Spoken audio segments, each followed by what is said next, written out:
What's up guys, thanks for joining me. Today I'm doing a nice simple tutorial on how to use the tracking feature in Davinci Resolve. I use this tool constantly to label objects in my reviews. You can use it if your shot has motion and you want a word to say stick to an object as you pan past it, or you can use it for moving objects for words to stick to an object that's moving around. So it's not the easiest tool in the world to use at first, but once you get used to it, it's very useful to add to your toolbox. Let's just get right into it. First and foremost, you're gonna want your shots to be well lit. If it's just like a dark shot and the computer can't see what you're trying to track, it's gonna be a big old mess. You don't wanna deal with that. Make sure your shots are well lit if you're trying to do a tracking shot. Another thing to consider is there good color contrast in your shot? If you're trying to shoot, say, an orange car over an orange background, it might not work out so well. So just consider that when you're setting up your shots.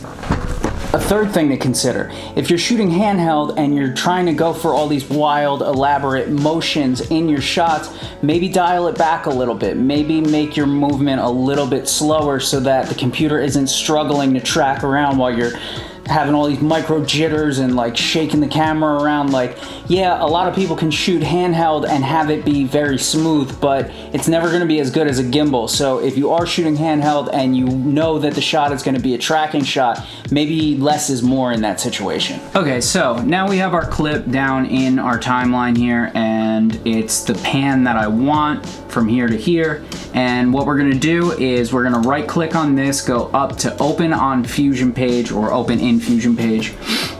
We have our media in, our media out. We're gonna make sure this little red line is all the way to the left, and we're gonna click on our media in, hit Shift Spacebar. Planar tracker is already there, but what we're gonna do is we're gonna delete that and type in planar tracker. Go up here, double click that, or hit OK or spacebar, it doesn't matter.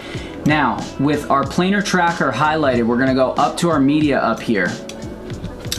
We can hit Control and zoom in, and what I'm gonna do is I'm gonna track around this little door panel here. So I'm just drawing out a basic line around whatever object I want to track.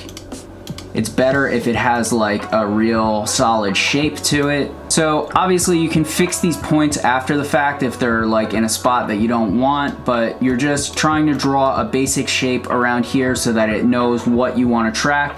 We're gonna go up here and hit fit so that it's the normal size. So with our planar tracker still highlighted, we're gonna go up to point and do hybrid point area and then translation rotation scale and hit set up here. And now we're ready to track. So we hit track to the end. You can also track frame by frame or backwards, but normally I'm ever only using this. And that is gonna track it through our clip. So now the planar tracker has the information of the tracking, but it's not gonna do anything on its own. What we need to do is create a planar transform. So we're gonna save that for later. We'll go back to media in and hit text. That'll give us a merge bubble and a text bubble. We'll type in Volkswagen Rabbit.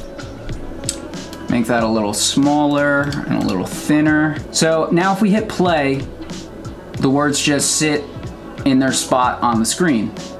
So what we need to do is we need to take this planar transform over here that we were saving for later. We're gonna hold shift and we're gonna put it between the text and the merge bubbles.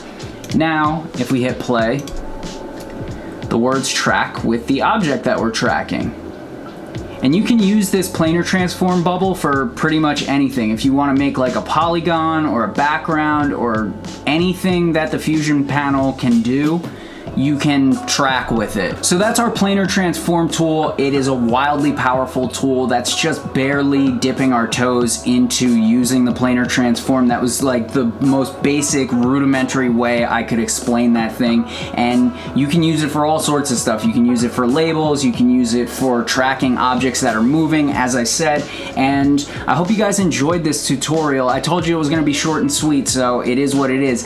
Go down and hit that like and subscribe button if you could. It's super important to small content creators like me, and I'll see you guys in the next one.